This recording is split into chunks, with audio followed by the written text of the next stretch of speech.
자, 책 보시면 세법 들어가기 되어 있잖아요. 그죠? 2025년부터 적용되는 세법 개정안이 이제 국회에 가가지고 이제 통과가 됐거든요.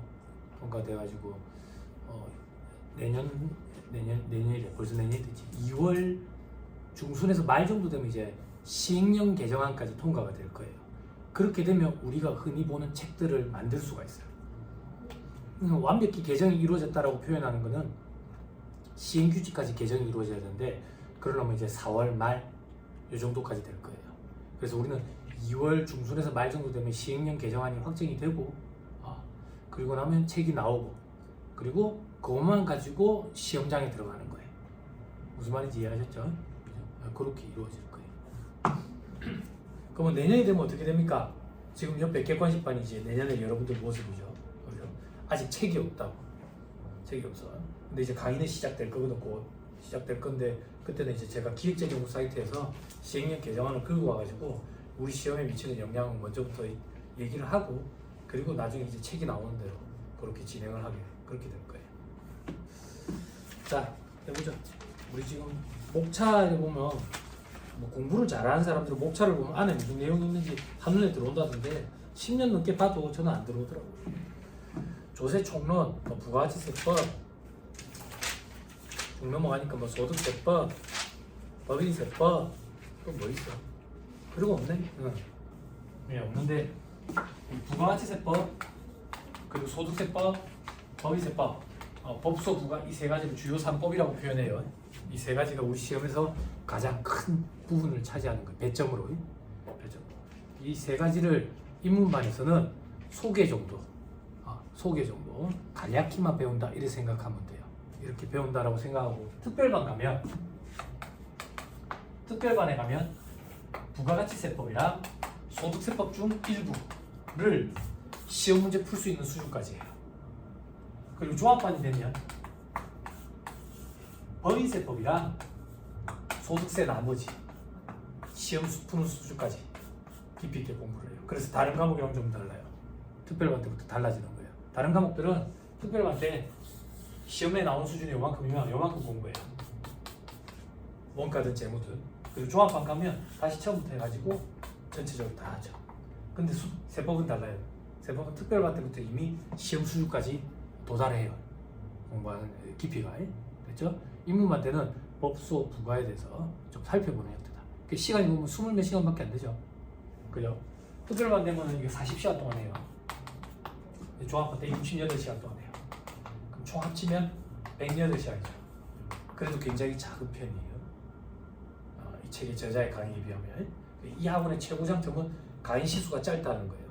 강의 시수가 짧고 여러분들 공부할 시간을 확보를 하면 그게 합격하는 데 훨씬 더 도움이 돼요. 똑같이 100시간이 주어졌을 때 100시간 강의 듣는 사람이 있고, 80시간 공부하고 80시간 강의 듣고 20시간 공부하는 사람이 있고, 60시간 강의 듣고 40시간 자기 공부하는 사람이 있고, 누가 합격하겠냐? 이걸 생각해 보면 될 것 같아요. 그렇죠? 나머지들은 종합반 때 되면 이제 재무회계 68시간 처음부터 끝까지 해가지고, 원가 관리계는 한 49시간에서 44시간. 그죠? 그럼 뭐가 가장 어렵고 뭐가 가장 비중이 큰지 느껴지실 거예요. 그죠? 우리는 세법 전문가가 되기 위해서 온 거예요. 2차 시험 때가 되면 세법학 일부, 2차 시험 때 되면 회계학 일부, 회계학 2부, 세법학 일부, 세법학 2부. 회계학 일부가 재무랑 원가로 나뉘어요. 재무 60점, 원가 40점. 회계학 2부는 세무회계예요. 세무회계는 세법이에요. 세법학 일부 세법이에요. 세법학 2부 세법이에요. 세법이 300점이에요. 네, 우리는 세법 전문가가 되기 위해서 온 거예요. 그런데 안타깝게도 응시 인원이 많다 보니까 요즘 트렌드가 1차 시험에서 회계 난이도를 조금 높여가지고 1차 시험에서 합격자를 조금 조정하는 듯한 느낌이 있어요. 회계 난이도가 높다 그 얘기예요. 1차 시험에서 회계. 그래서 1차 시험 준비할 때 회계 공부도 좀 많이 하셔야 될 거예요. 재무회계 얘기하는 거예요. 지금 여러분들 아직 공부 안 하셨을 거예요. 여러분들 이제 재무회계 영역 중에 회계원리만 공부하셨고, 회계원리가 우리 시험 문제는 들어가지만 실질적으로 시험 문제는 출제가 안 돼요. 시험 문제 출제는 중급 회계라고 표현하는 거예요. 여러분들 제일 처음에 회계를 공부하면 회계원리 공부하게 되고 이걸 공부하게 하면 이제 주급회계라고 표현하는 거예요. 혹은 원가관리회계를 공부하게 되지. 이걸 공부하고 나면 이제 보급회계 공부하는 거예요. 여기를 우리는 재무회계라고 표현해요. 재무회계, 그렇죠? 여기 밑에가 원가관리회계고.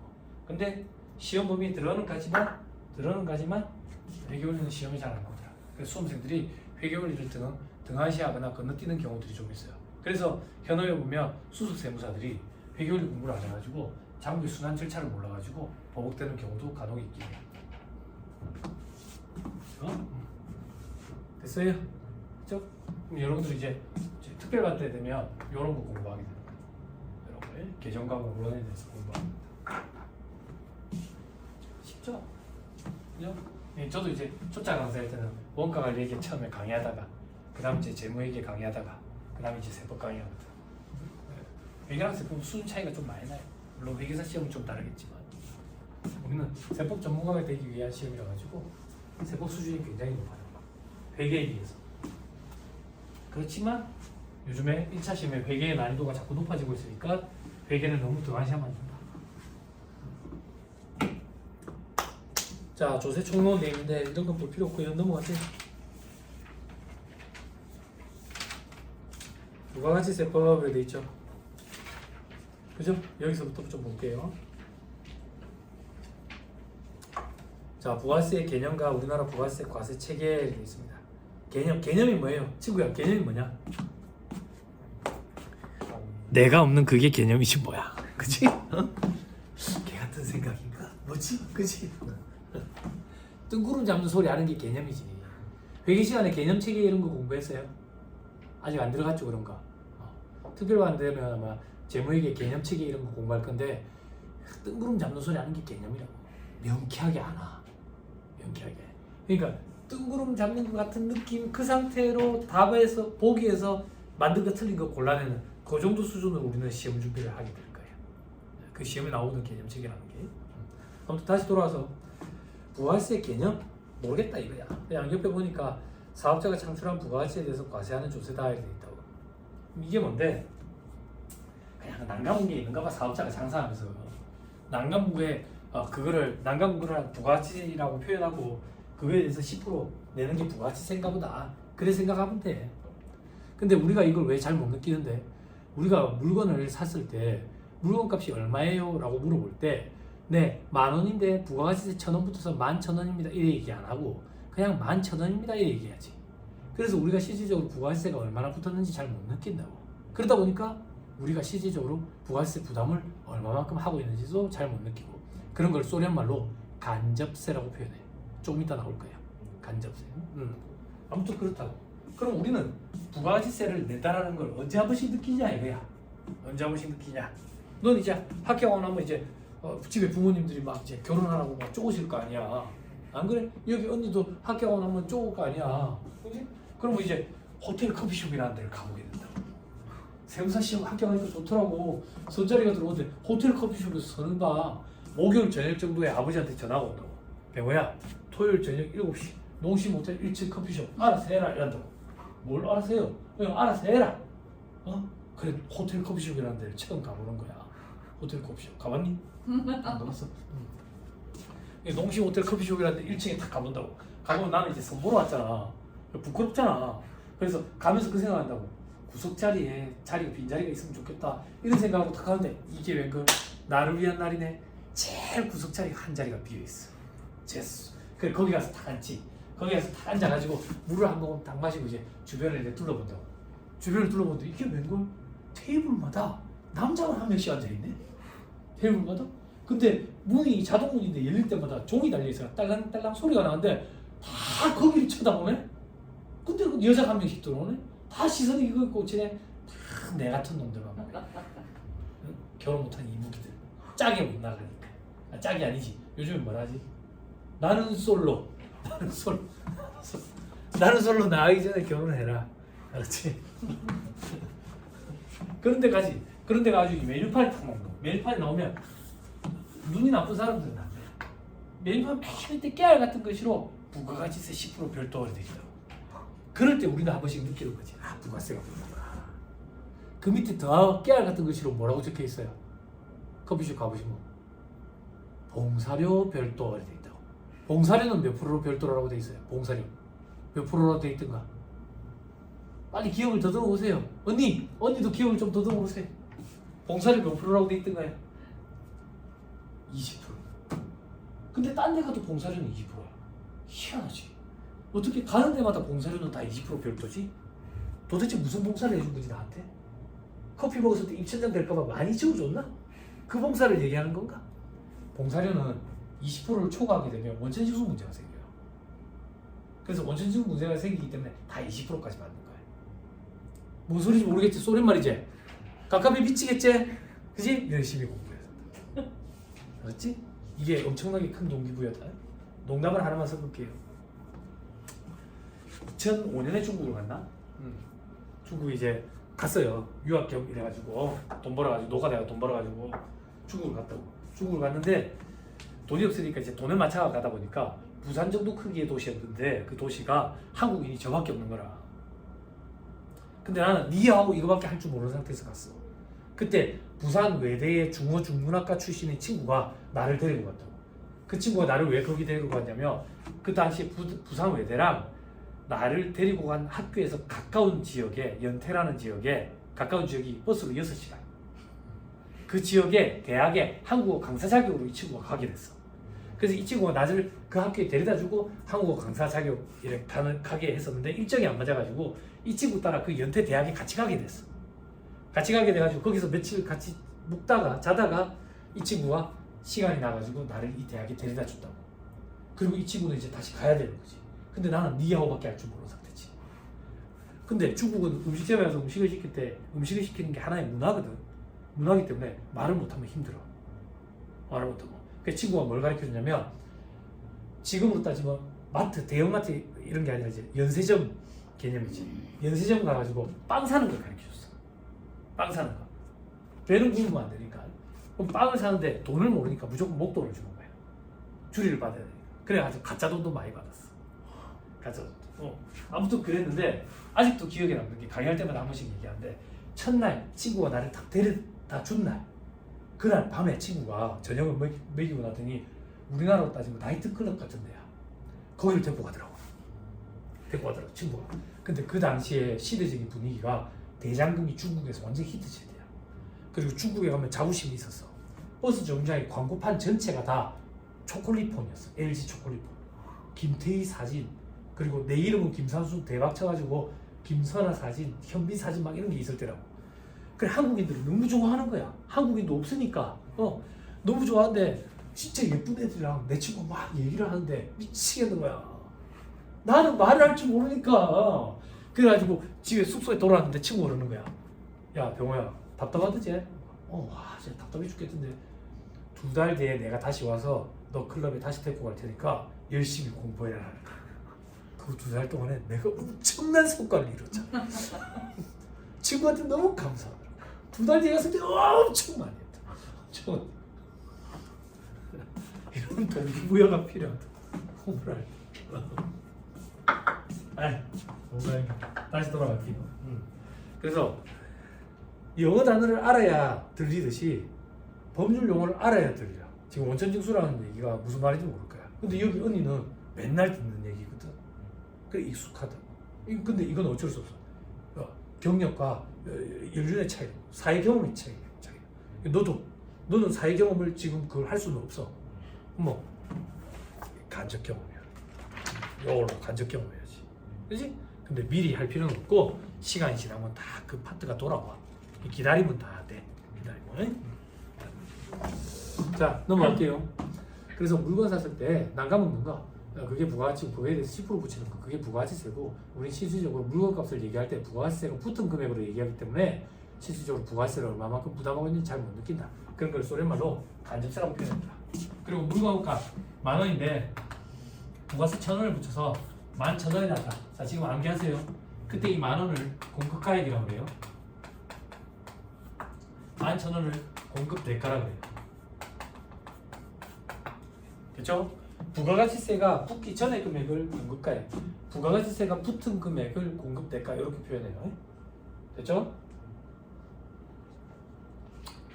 됐습니다. 자, 그 밑에 사례 뭐 이런 거 있는데 이런 거 볼 필요 없어요. 넘어가세요. 다음 페이지 보니까 사례를 통한 우리나라 부가세 과세 체계의 이해를 있는데 사례는 제가 그려드릴 거예요.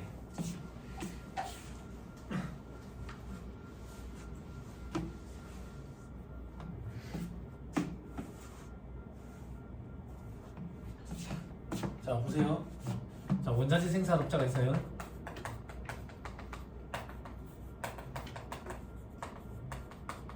자, 원자재 생산업자가 원자재를 생산해가지고 도매상한테 넘깁니다. 자, 도매상이 소매상한테 넘겨요. 소매상이 최종 소비자한테 넘깁니다.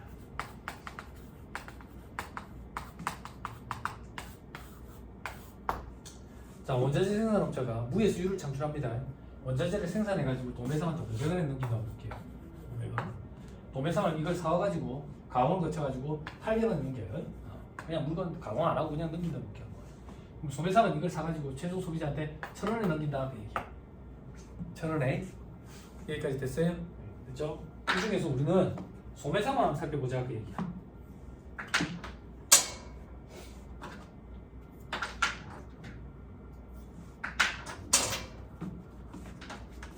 소매상만 한번 살펴볼게요.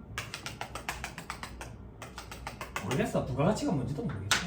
부가가치세 어떻게 계산하는지 아직 배운 적도 없어. 근데 뭐 저 앞에 강사가 그러는데 뭐 난감한 게 부가가치라는데 그거에 대해 10% 내는 게 부가가치세라며. 소매상은 800원짜리를 사서 1,000원에 팔아먹으니까 얼마 난감먹었냐? 200원 난감먹지. 요거에 대해서 한 10%. 요게 부가가치세. 그럼 얼마냐? 20원.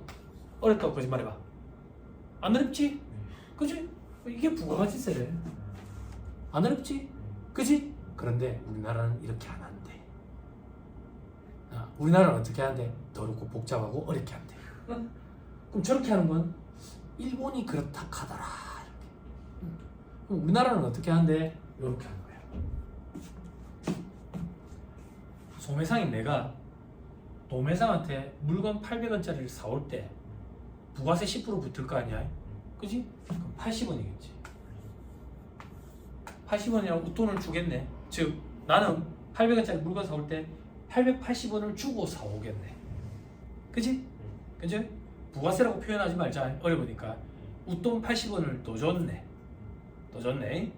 자, 내가 최종 소비자한테 물건을 팔아 1,000원짜리를. 그때 부가세 10% 붙으니까 1,100원을 받고 팔 거야. 그지? 그럼 부가세라고 표현하면 어려우니까 웃돈이라고 표현할게. 웃돈 100원을 받았네. 너가 계산해줘. 웃돈 100원 받았지. 웃돈 80원 줬지. 웃돈 얼마 남아있어? 그렇게 내재. 내재. 그래서 물건을 판매하면서 받은 웃돈, 그래서 매출세액 이렇게 표현한다. 물건을 사오면서 발생된 세액, 그래서 매입세액 이렇게 표현한다. 그래서 우리나라 부가세 계산 구조는 매출세액에서 매입세액을 차감해서 납부세액을 납부하는 형태로 되어 있고, 그래서 100원에서 80원을 차감해서 20원을 납부하는 형태. 이렇게 할만하죠? 안 힘들죠? 됐죠? 자, 조금만 더. 법인이 1년 동안 벌어들인 소득에 대해서 다음 연도 3월 말까지 신고 납부하는 걸 법인세 신고 납부 이렇게 표현한다고. 개인이 1월 1일부터 12월 31일까지 벌어들인 소득에 대해서 다음 연도 5월 말까지 신고 납부하는 걸 종소세 신고 납부 이렇게 얘기한다. 그게 무슨 말인데? 법인세든 소득세든 1년에 한 번 신고 납부해. 부가세는 1년에 2번 한다. 요거 얘기부터 해야 되는데 깜빡했네. 원래 엄밀히 얘기하면 부가세라고 얘기하면 안 돼. 부가가치세라고 얘기해야 돼. 세법에 부가세라는 용어가 별도로 있거든. 교육세, 농특세를 부가세라고 표현하는데 아무튼 우리가 일단 입에 붙었으니까 그냥 부가세라고 얘기해도 이해가 되니까 줄여가지고 그렇게 얘기한다고. 나중에 세분화되는 건 그때 가서 하자고. 다시 돌아가서 부가세는 1년에 2번 신고 납부한다고. 그럼 친구야, 너가 기간 좀 나눠주라. 1년에 어떻게 기간을 나누면 2번이 되겠냐? 상반기 하반기 나누면 될 거 아니야. 그치? 아니 어려워? 안 어렵지? 그치? 상반기 하반기 나누면 될 거 아니야. 그렇게 1년에 신고를 2번 한다고. 근데 세법을 하는 학자들이 그러는 거야. 세법을 하면서 무식하게 상반기 하반기가 웬 말이야? 그 뭐라 할까? 아무도 모르고 나만 알 수 있는 어려운 말로 바꿔. 그 말이 일기이기야. 이런 걸 우리는 DB 쪼온다라고 얄띠게 하면 괜히 저그들만의 리그야. 어려운 말을 만들어. 군대 갔다 왔댔지. 그치? 101류 갈 때 세 줄 잡고 나왔어? 군복에? 안 잡았어? 선임들이 너 101루가 나올 때 뒤에 군복에 세 줄 안 잡아주디? 안 잡아줬어? 나쁜 선임들이네. 세 줄을 잡아줘야지 다리미로. 그렇게 탁 입고 나오면 저그들만의 리그라고. 아무도 관심 없어. 그냥 군발이야. 아무도 관심 없다고. 냄새 날까봐 가까이 안 왔으면 좋겠다 이런 생각만 한다고. 세 줄 잡았구나 이런 거 아무도 신경 안 써. 그런 것처럼 쓸데없는 짓이라고.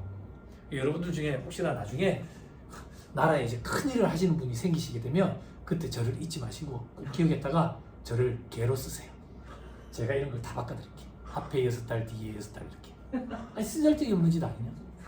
안 그래? 아무튼 이렇게 두 개가 나눠가지고 부가세 신고를 한대. 그럼 한번 해보자 부가세 신고를. 그 전에 단서가 하나 주어져야 된다. 단서가. 자 방금 얘기 취소할게요. 그죠? 가만 생각하니까 녹화를 하고 있네. 잡혀갈 것 같다. 국정원에서 전화 올 것 같다. 죄송합니다. 바로 저 수긍이 빠른 사람입니다. 죄송합니다. 그죠? 자 뒤로 와보세요. 말 조심해야지. 젠더 갈등이란 말이에요. 자, 이 거래는 5월 16일에 있었어요. 이 거래는 10월 24일에 있었다고 가져가죠. 됐죠? 자, 1기 부가세 신고할 거야. 1기 부가세 신고할. 1기는 요 거래는 있었지만 요 거래는 없었어. 그지? 요 거래밖에 없지. 그러면 웃돈 받아온 거 빼는 거밖에 없네. 그지? 그지? 자, 2기 부가세 신고할 거야. 2기에는 요 거래만 있었고 요 거래는 없었어요. 없었지? 그럼 내는 것만 100원 있네. 내는 것만. 됐어요? 됐어요? 봐봐. 뺄 게 없지? 뺄 게 없으면 마이너스지. 마이너스. 여기는 플러스. 그렇지? 자, 여기서 또 암기하세요. 부가세 신고는 무조건 신고 기간, 즉 과세 기간의 다음 달 25일까지 신고 납부를 해. 무조건 다음 달 25일 이렇게 기억하면 돼. 자, 2기 거부터 신고해보자. 2기 거 부가세 신고 납부는 언제까지 하면 되겠어요? 1월 25일 함정 없어. 1월 25일까지 신고 납부한다고. 자, 여기서 하나 더. 신고 납부라고 표현했다고. 신고와 납부는 꼭 붙여서 생각해야 돼. 이런 걸 우리는 신고 납부 세목이라고 그래. 신고와 동시에 납부해야 되는 거야. 생선님 이래보니까 신고만 하고 납부는 나중에 하던데요. 코로나 때 경기가 안 좋아가지고 유예해줬던 그런 기간들이 있어. 근데 원칙적으로는 신고와 동시에 납부해야 되는 거야. 납부해야 되는 거야. 그리고 현업에 계시는 분 아시죠? 요번에 부가세 신고 31일까지로 밀어놨어요. 밀어놨어요. 그 세무서에서 그거를 요청을 해가지고 그래 됐다고 막 문자가 날라오던데, 문자가 날라오자마자 그 다음 날 정부에서 27일을 임시 공휴일로 만들어 버리대. 그런 게 뭐 사전 조율이 있었는지는 모르겠지만 아무튼 그래. 요번에는 납부만 미뤄진 게 아니라 신고 기한도 미뤄진 거예요.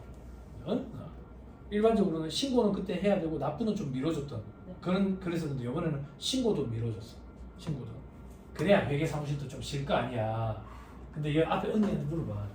우리 못 쉰다. 그 전에 해버리면 쉴 수 있는데. 이 언니는 계속 명절 때 계속 나와 있어. 못 쉰다 둘이. 어째 전화 옵니다. 자료본 배터리가 있다고요. 짜증난다고. 아니 짜증난다고 얘기하면 안 되지. 돈을 받고 하는 일이니까. 감사하다. 요즘 뭐가 감사합니까? 자꾸 일이 늘어나는데 수수료를 자꾸 더 받아야지.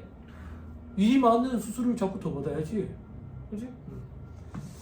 아니 매출액 같다고 같은 수수료를 받으면 안 돼. 매출액 같은데 여기는 직원이 100명이래. 환장하는 거야. 돈을 많이 줘도 하기 싫다고. 자, 다시 돌아와서 신고 납부 세목이다. 꼭 기억해야 되고. 자, 1기 거 부가세 신고 해볼게. 친구가 도와주라. 그럼 요건 언제까지 하면 되겠냐? 다음 달 25일이니까 1기 거. 1기는 상반기라 했잖아. 다음 달 25일은 언제야? 7월 25일까지 신고하고 납부하려고 보니까 마이너스잖아. 마이너스면 국가에서 돈을 돌려줘. 이걸 환급이라고 해. 환급이란다고. 됐어요? 그런데 국가에서 돈을 돌려줄 때는 이 돈의 금액이 적정한지 여부를 판단을 해가지고 돌려준다고. 따져본다고. 그거 따져보는데 한 달 정도 걸려. 한 달 정도. 그래서 환급은 30일 내에 이루어져. 됐어요? 안 어렵죠? 그죠? 1기, 2기 이렇게 나온다. 상반기, 하반기. 그거 쓰신 거는 무조건 다음 달 25일, 7월 25일, 1월 25일. 됐어요? 안 어렵죠? 네? 왜 이래 반응이 없어? 왜? 여러분들 다 집에 무한히 있는 거예요? 왜 이래요? 아니 지금 반응이 마치 옆에 있는 객관식 반 수강생들 같은 반응이라고. 시험이 곧 임박해 있는 사람들 같아. 여기는 아니 그 정도 부담 갖지 마세요. 혹시 정태아에서 많이 뭘 했는지 모르겠는데 여러분들은 아직 텔레비 보셔도 돼요. 친구야 너 텔레비 봐도 된다. 알았지? 종합반대부터는 텔레비 보면 안 돼. 저 오징어 게임 봤니? 버뜩 봐라. 종합반 되기 전에. 종합반 되면 내가 못 보게 한다. 버뜩 봐야 된다. 아니? 재미없어? 보였어요? 언니 보였어요? 오징어 게임? 2 나왔다던데? 왜 안 봤어요? 안 볼 생각 없어요. 그래요? 재미가 없을까? 왜 안 보지? 재밌어요? 재밌대요. 저는 저 양냄새 나는 애들 때문에 안 보거든요. 저는 이제 양냄새 나는 보이콧 하거든요. 그리고 다 땅바닥에 붙었는데 그나마 하나 크다고 TOP라고 부르면 양냄새 나고 여자까지 꼬셔가지고 여자까지 인생 조지게 만들어가지고 지 혼자 약을 하든지. 그거 보면 이제 다른 애들 보면 이제 막 암페타민 먹고 막 이런 애들도 있죠. 그죠? 암페타민 알지? ADHD 치료제. 몰라? 그거의 부작용이 식욕 억제가 된대. 몰라? 모르는구나. 그거 땅바닥에 붙은 애들 일본에 가지고 대만인지 모르고 폈습니다 이러잖아. 내 친구가 영국에서 유학생활 할 때 대마초를 길에서 많이 피우는데 여기서 대마초를 피면 경찰청 주차장에서까지 냄새가 다 난대. 근데 그걸 모르고 폈습니다. 옆 사람이 그냥 건네가지고 약쟁이.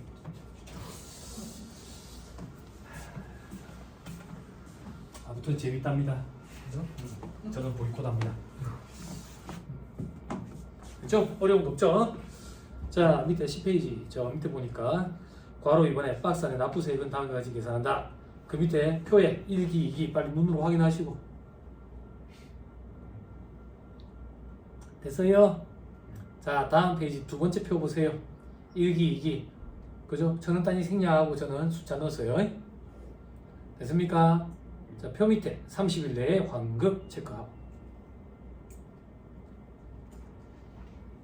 됐어요? 여러분 오늘 첫날이니까 두서없이 얘기할게요. 첫날이니까 잔소리 이렇게 많이 생겨요. 잔소리는 아이유가 하는 거 말고는 듣기 싫다고.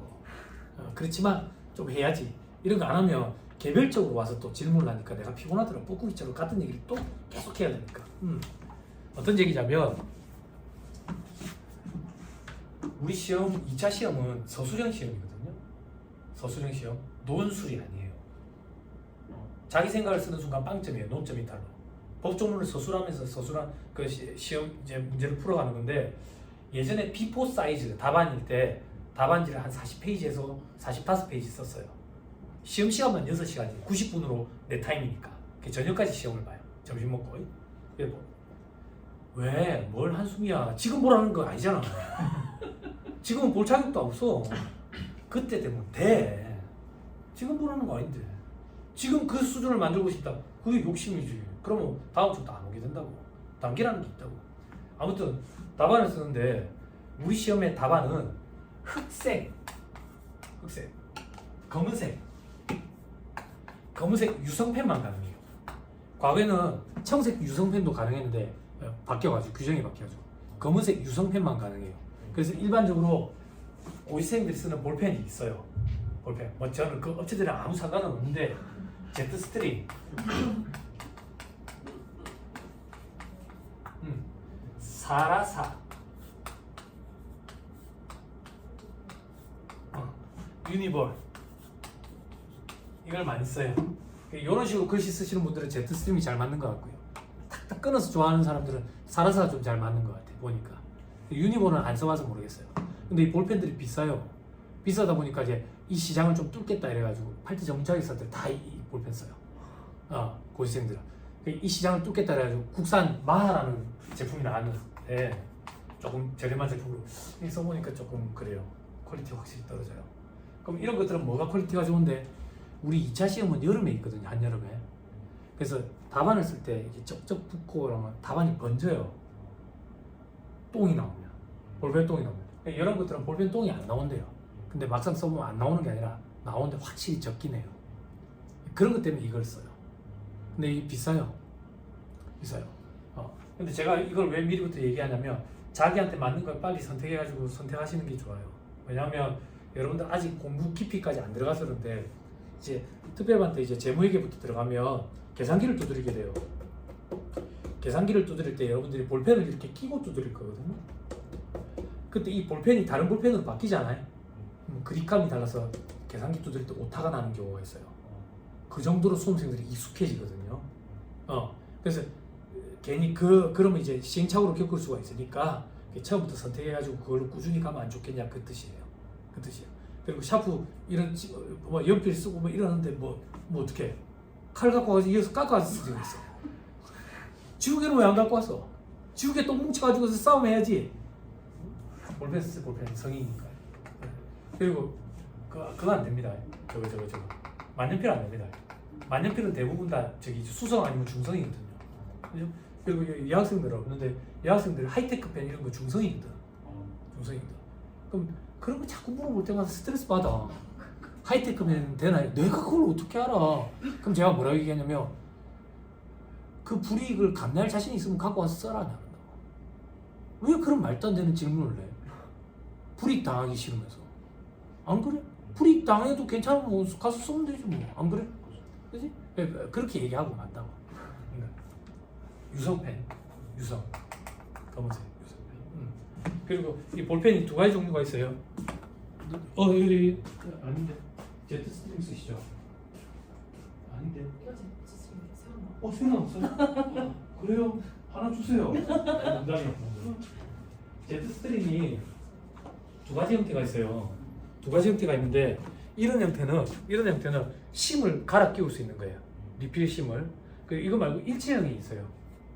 일체형. 지금 안 나온 거 단종했어요. 일체형이? 단종됐다고? 옛날에 그렇게 얘기하면 너무 옛날 사람 같잖아. 우리 동시대 살았잖아. 옛날에 그래 하지 말고 한번 찾아보세요.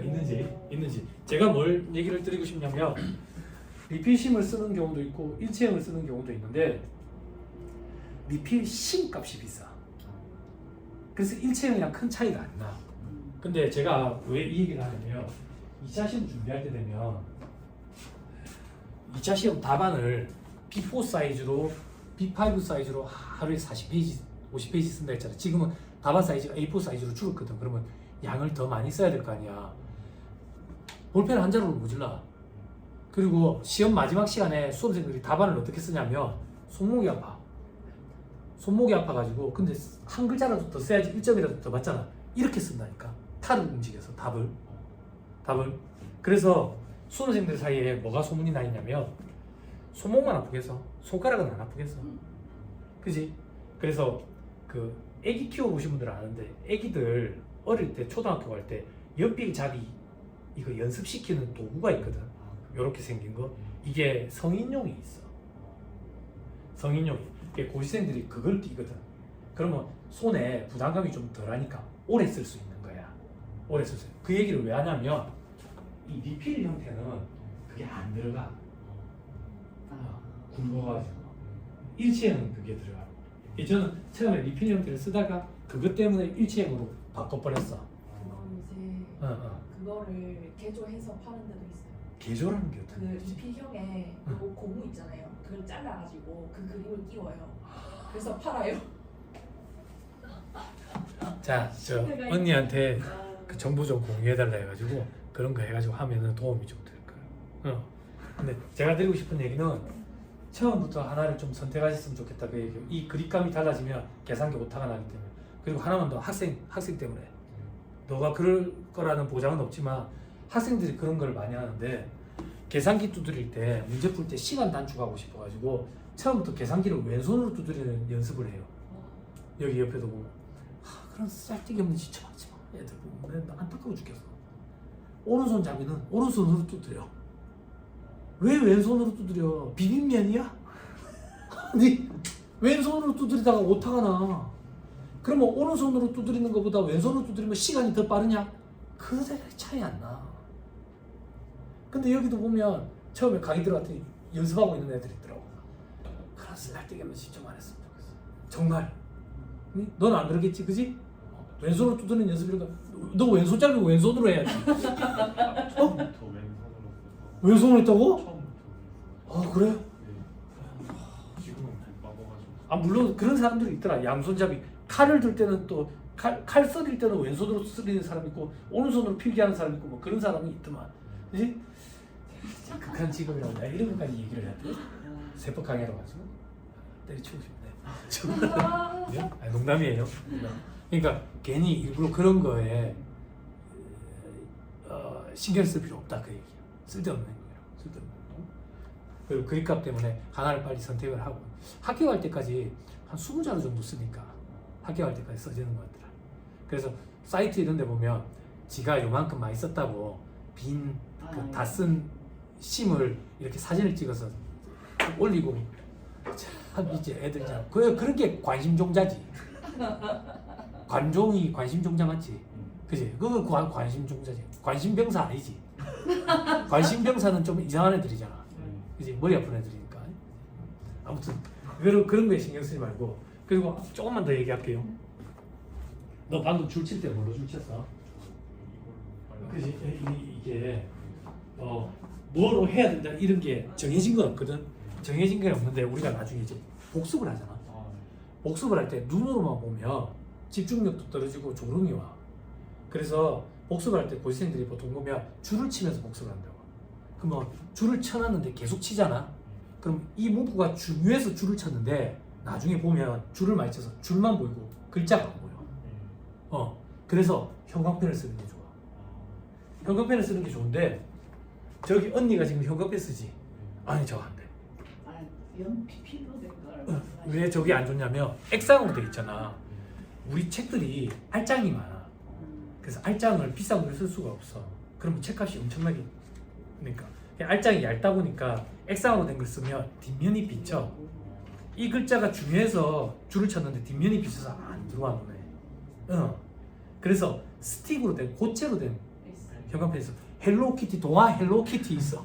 형광펜 이런 거 있고. 그리고 형광펜을 칠할 때 잠깐만 이거 무슨 색이냐? 그렇지. 이건 노란색이야. 이거 초록색이 아니라 이게 초록색이야. 이거 눈 아파. 나중에 이 형광 불빛에 눈 아파. 그리고 이거 말고 막 나도 별지 금색 볼펜도 써보고 형광펜도 이것저것 다 써서 눈 아파. 색만 들어오고 글자가 눈에 잘 안 들어. 초록색 스틱으로 된 형광펜이 제일 괜찮아. 그건 덧방을 쳐도 별 문제가 없어. 찢어질 일도 없고. 그리고 필기하는 거 별로 안 좋아해요, 여러분. 제가 판사하는 거 말고 여러분들이 이걸 받아 쓰는 걸 별로 안 좋아해요. 여러분들이 이걸 받아 쓰게 되면 어떤 문제가 생기냐면 저는 여러분들 합격을 도와주기 위해서 이 책에 있는 내용을 간추려 주는 사람이거든. 근데 여러분들이 필기를 하게 되면 제가 간추려 준 걸 여러분들이 스스로 늘리게 돼요. 복습할 때 책도 봐야 되고 노트도 봐야 되고. 이건 좋은 공부 방법이 아니에요. 좋은 공부 방법이 아니고 대신에 제가 책에 읽어주는 건 다 줄 치면 돼요. 그 책에 읽어줄 거는 제가 다 강의해요. 다 강의해요. 그리고 제가 강의할 때 여러분 이건 좀 쓰세요 라고 시키는 부분이 있어요. 필요한 부분. 그런 건 어떻게 하면 되냐면 포스트잇이 있어. 포스트잇 줄 쳐져 있는 포스트잇 있거든. 좀 큰 거. 거기에다 써서 붙여. 그럼 뭐가 강력하냐면 우리는 세법 전문가가 되기 위해서 이 시험을 준비하잖아. 세법은 매년 엄청나게 많이 개정이 된다고. 그 말이 즉슨 내년이 되면 세법책 새로 사야 돼. 또 새로 사야 된다고. 그러면 필기 옮겨 쓰는데 일주일에서 2주를 걸려. 사람 환장한다고. 그럴 때 포스트잇 떼서 붙이는 거야. 그러면 금방 다 된다고. 금방 어떤 과목이든 그렇게 해. 어떤 과목이든. 됐어요? 됐죠? 그리고 포스트잇 플래그를 좀 잘 활용하면 좋을 것 같아. 언니들한테 물어봐. 직장생활 할 때 보면 서류 정리 잘하는 사람들이 일을 잘해. 공부도 똑같아. 정리 잘하는 애들이 공부도 잘해. 성적도 잘 나오고. 포스트잇 플래그라고 있어. 이거 언니 들고 다닌다. 봐봐, 이거 언니 뭐 장사하는 사람이야. 내가 이 좋아하거든. 이게 뭐냐면 포스트잇 플래그가 폭이 좁은 게 있어. 이 폭이 좁은 걸 책에 붙일 때 이렇게 붙이는 게 아니라 이렇게 사선으로 붙여. 그러면 겹치지 않고 한 200개 정도를 붙일 수 있어. 자기만의 이걸 정해가지고 루틴을 정해가지고 종합 문제는 빨간색, 토픽 문제는 파란색 뭐 이런 식으로 이렇게 그렇게 정리해가는 습관을 들이면 우리는 결국 시험치기 하루 전날 전과목을 1회독 하면 합격할 수 있어. 그걸 준비해가는 과정이거든. 그러면 시험치기 하루 전날 전과목을 1회독 하려면 이걸 일일이 한 글자씩 다 읽어가지고는 절대 1회독 못해. 단권화시키는 작업을 해. 단권화시키는 작업. 그거 트레이닝 시키는 거라고. 근데 여러분들이 너 아까 얘기한 것처럼 노트를 갖고 가지고 쓰면 내가 단권화 시켜주고 있는데 혼자서 또 책을 한 개 더 만들고 있는 거야. 네, 그건 좋은 공부하고 해요. 응? 응? 수험생들이 하도 그런 시행착오를 겪으니까 이 책의 저자가 써머리라는 걸 만들어줬어. 이 책의 저자가. 그래서 노트 필기도 할 필요도 없이 필기 해놓은 걸 판다고. 그러면서 이약 스타덤에 올랐지, 이 책의 저자가. 처음 그걸 만들어가지고. 네, 지금도 되세요. 할아버지 이제 할아버지 돼버렸어요. 살 거 많지? 부모님한테 돈 좀 달라고 그래. 내 필기. 알았지? 군생활을 했잖아. 군대에서 전화 많이 했을 거 아니야. 총 잃어버렸다고. 그 어머니가 그러면 어떻게 해야 되는데? 아 괜찮다. PX에서 사면 되는데 돈만 좀 보내줘라. 10만 원만 보내줘라. 이제 이래 해야지. 안 그래? 방독면 잃어버렸다 해가지고 전화해야지. 자, 됐습니다. 다시 돌아올게요. 자, 다음 페이지 12페이지 보세요. 우리나라 부가세 제도의 특징도 있죠. 그죠? 자, 여기서는 자세하게까지는 안 보고 간략하게 몇 가지만 볼 거예요. 이 시험에 나와요. 우리 시험에. 전 단계 세액공제법을 채택하고 있다 되어 있지. 그죠? 책 한번 보세요.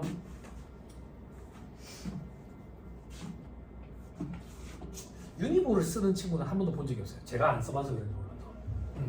요즘엔 다 제트스트림 쓴다. 하나 빠뜨렸다. 죄송합니다.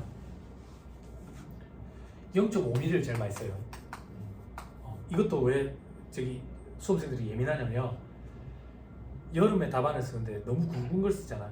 글자를 빼곡하게 쓰면 글씨를 아무리 예쁘게 써도 지저분해 보여 답안이. 그리고 번질까봐 걱정도 되고. 그리고 카드라지만 이걸 채점을 할 때 복사를 해서 복사본을 가지고 채점을 한다는 말이 있거든. 그래서 그런 게 좀 불안해서 0.5mm 제일 많이 써. 근데 여학생들 중에 글씨를 되게 가늘게 쓰는 친구들은 0.7mm까지도 써. 그리고 남학생들 중에 꾹꾹 눌러서 쓰는 친구들은 0.3mm까지도 써. 0.5mm 제일 많이 쓴다고. 이런 얘기까지 해줬는데 왜 내가 별명이 독설가냐? 그러니까. 배려남이지, 배려남. 안 그래? 자, 아니. 자, 전단계 세액공제법. 책 한번 보세요. 친구야, 너가 좀 도와줘라. 매출세액에서 매입세액 차감하면 납부세액이지. 이 산식을 옆으로 좀 쓸 거다. 옆으로 쓰면 이렇게 되겠지. 매출세액에서 매입세액 차감해서 납부세액 납부하겠지. 그지? 자, 이렇게 조금만 보자. 매출세액 우리 아까 어떻게 계산했는데 매출액이 1,000원인데 그거에 대해 10% 곱했지. 그지? 그럼 매출액이 10% 이렇게 표현할 수 있겠네.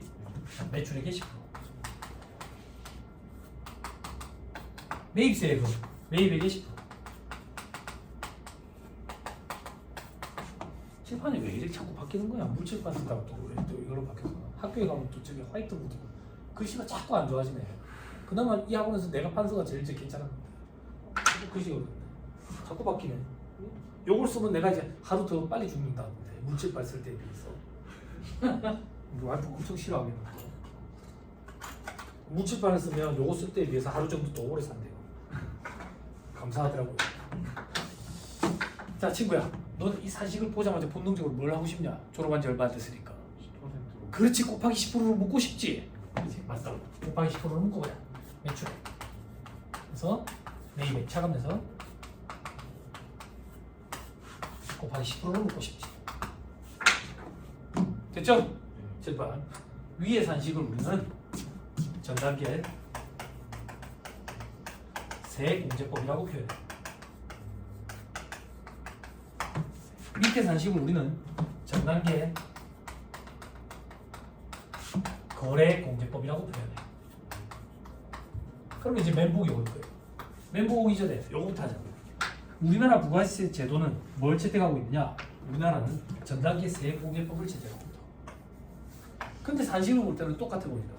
도대체 어떤 차이가 있길래 둘을 구분을 하느냐 이거야. 차이가 있어. 어떤 차이가 있는데 매입액의 10%를 차감해 주지. 이때 이 매입액은 세금 계산서로 확인이 되는 것만 해준대. 즉 전단계 세액공제법이 입각했을 때는 매입이 실질적으로 있더라도 세금 계산서 수수를 안 해가지고 세금 계산서가 없으면 매입 세액공제를 안 해주는 거예요.